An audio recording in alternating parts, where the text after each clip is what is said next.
Sabi, so ayan, unahin ko na muna sa happy birthday to me. And alam ko, napanood niyo yung last video ko last year, kung saan sinurprise ko yung sarili ko. So may pagganap talaga ako lagi kapag ka-birthday ko. Ngayon, eto na yon. Oh, kinakabahan ako. Ito na yung pagganap ko naman ngayong birthday ko. Actually, hindi naman siya pagganap. Sharing tong video na to sa lahat ng napagdaanan ko. Nakita nyo naman sa sobrang open book ko sa inyo. Nakita nyo yung progress ko sa YouTube journey ko. Ayan, nasubaybayan nyo ako, hindi lang sa YouTube, kundi sa ibang social media platforms ko. Nakita nyo lahat-lahat. So ngayon, sisimulan ko na muna to sa pagsasabi ng arat na. So isa lang muna masasabi ko, arat na. Okay, hindi ko alam kung saan ko sisimulan. Naiiyak ako agad. Bakit ako umiiyak? Ayoko muna umiyak. Kasi mo naiyak dito. Naiiyak din sila. Ako din. Eto, walang halong ka-plastican or what. Babahagi ko lang sa inyo. Kasi nitong mga nakaraan, nakakaramdam na ako ng breakdown na ano yung dapat kong gawin. Kailangan ko bang magpakatotoo sa sarili ko? Kailangan ko bang mag-pretend lagi na masaya ako? Kailangan ko bang magpanggap palagi na eto na kung ano yung nakikita nyo pero hindi pa pala. So ayun, wala ako ibang wish siguro ngayon kundi kung ano yung lumabas sa bibig ko, kung ano yung malaman nyo, sana tanggapin, respetuhin kasi ngayon pa lang sinasabi ko na sobrang happy ko. Ayoko talaga umiyak hanggat maaari. Alam ko naman sa sarili ko na nagkamali ako, na kinain ko yung mga sinabi ko. Kasi tao din ako.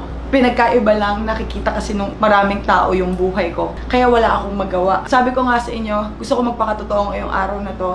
Kasi parang ito yung right time para din masabi ko kung ano talaga yung mga nakikip ko dito. And kung bakit medyo nawawala ako sa pag-vlog. Kung bakit hindi ako makapaggawa ng mga videos na mga kinasanayan nyo sa pagpapasaya ko. Para at least makahinga na ako ng maluwag kasi nasa dibdib ko siya lagi. Ayun na, nakahinga na ako guys. Siguro ito na yung time para magsabi ako. Me and Dari are together again since July nung namatay si Athena. Nung namatay si Athena, akala namin end up na sa dami ng bullshit na naranasan namin, na nakita nyo. Yun yung start nung naging kami uli.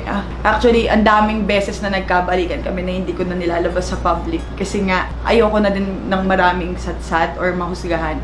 Naiiyak talaga ako. Bakit?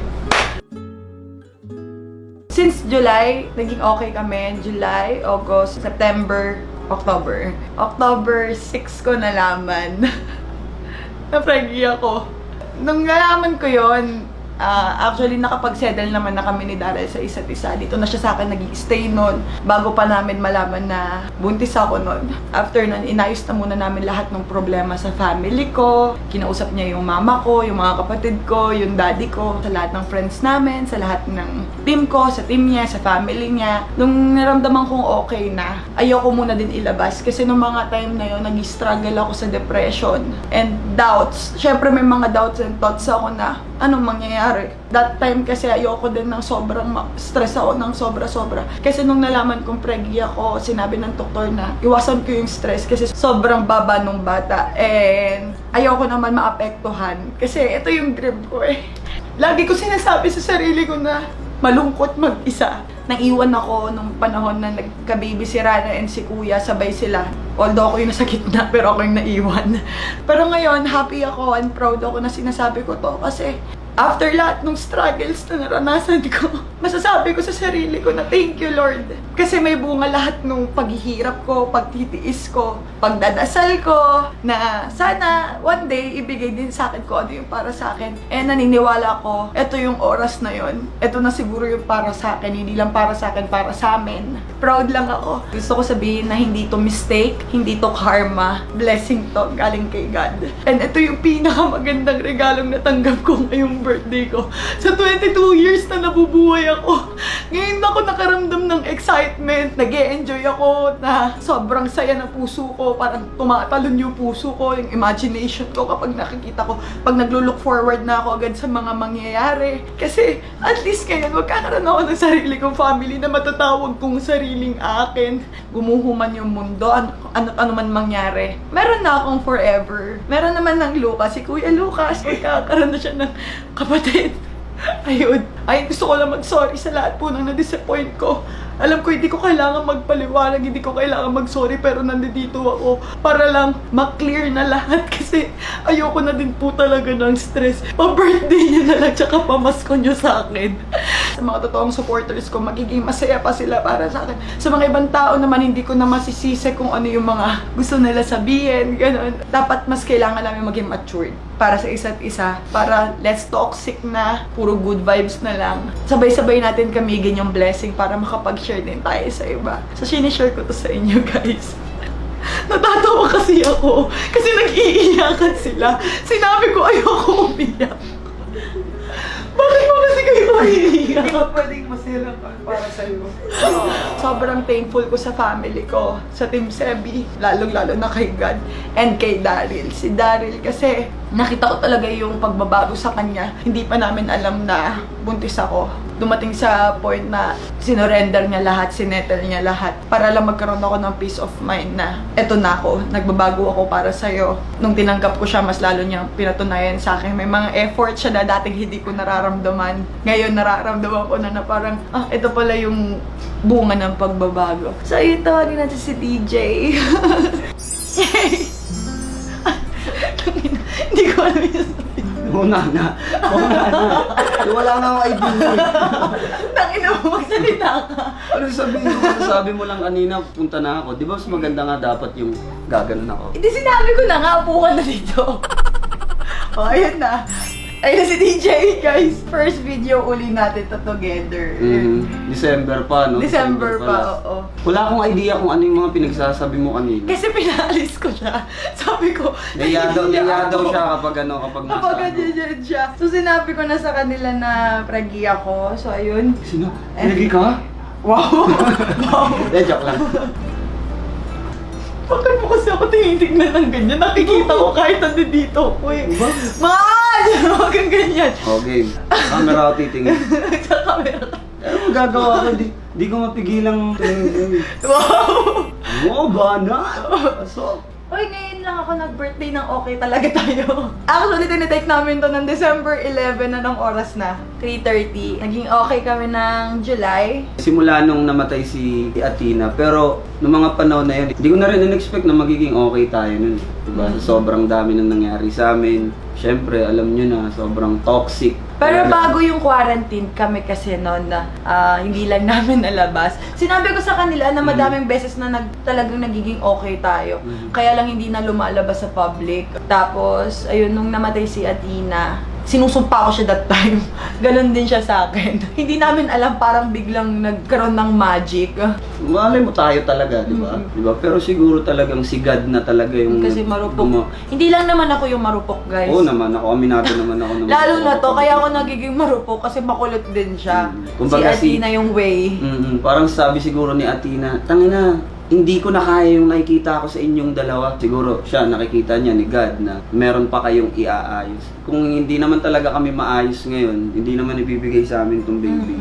August 7 yung nabuntis siya. Oo. October 7 namin nalaman. Nalaman. Pero nagdududa na rin ako sa iyo na parang sabi mo, Hindi ako mahiwalay sa kanya. Galit na galit talaga ako sa kanya pag nahiwalay siya. Kaya siya nagstay na dito sa bahay. ito yung sobrang desidido na ako na ito na yun, man. Sobrang dami kong realization sa buhay, sobrang dami kong pagsisisi sa buhay, sobrang dami kong mga bagay na nasayang yung mga nagawa niya sa akin, yung mga sakripisyo niya sa akin na hindi ko nakita kasi rockstar life eh. 'Di ba? Parang hindi pala ganoon ang buhay, hindi pala ganoon. Parang simula nung nalaman kong buntis si Seb, nagbago yung takbo ng buhay ko, men. Sobrang na-appreciate ko lahat yung mga maliliit na bagay na kailangan kong pahalagahan. Yung feelings niya, yun yung mga nasayang ko dati. Ako, aminado ako sa inyo. Kayo, nakikita niyo yun na sobrang bullshit kong tao na pati siya nadamay. Kagagawan ko eh. Inaayos ko na talaga na wala nang kahit anong bullshit akong ginagawa or pasakitin yung feelings niya.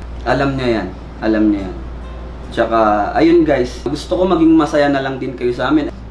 Dalawa kami bumalik na sa release back. No? Mas masaya ngayon kasi magkaka-baby na kami. Last month! Diba? Plus +1 na kami. Ang mga content natin yan, mga a day with buntis, mga ganun. Paano ko i-handle yung topak, mga ganun.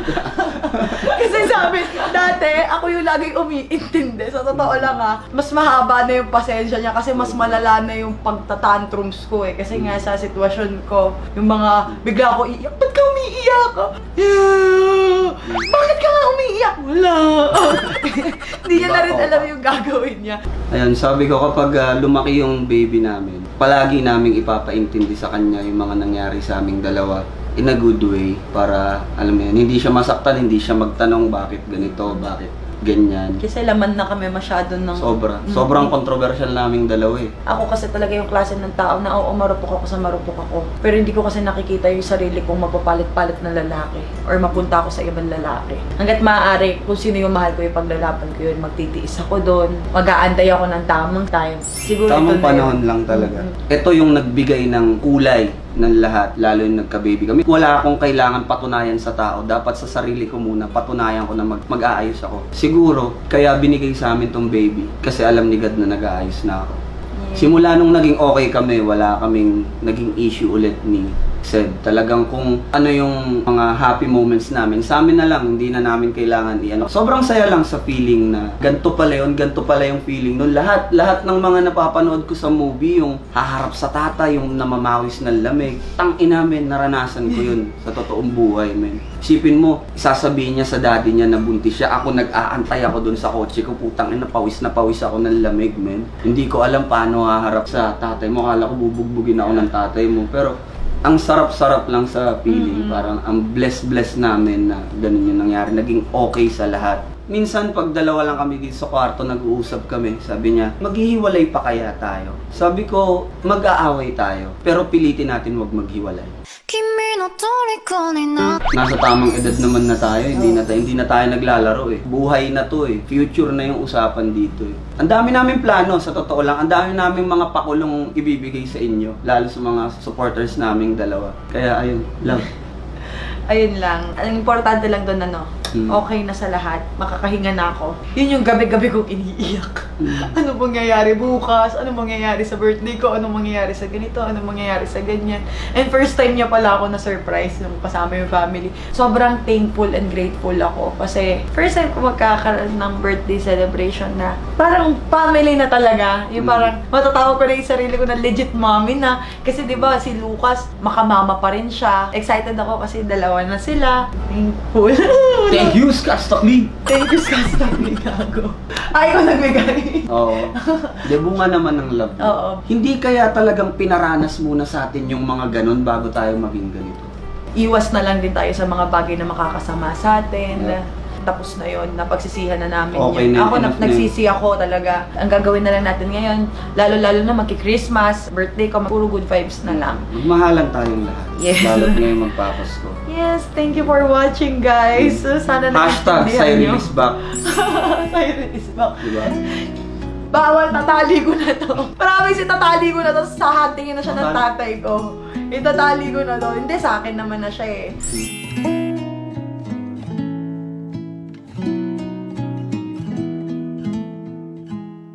Thank you sa lahat ng bumate and sa lahat ng mga nagmamahal sa akin and sa lahat ng mga taong makakaintindi, tatanggap at magiging masaya para sa aming dalawa. Kasi ngayon, sobrang saya ko na. Yun na lang. Hashtag sobrang saya ko na. Ito na yun. Thank Ito na you. yung pinaka iniisip mo nung mga ilang buwan kung paano natin i-execute ng maayos tong ito. Itong video na to. Ito yung pinaka-best video ko din sa YouTube kasi revelation to eh, ng baby namin. Tapos kaming dalawa pa. Nakita ba nila yung ano? Wala, mapakita ko sa screen. Ayan yung ultrasound ko noon. Makikita nyo na lang dun sa mga iba pang videos na lalabas. Sana makaabangan nyo. Ayan, sa channel ni DJ, makikita nyo na din ako sa channel niya.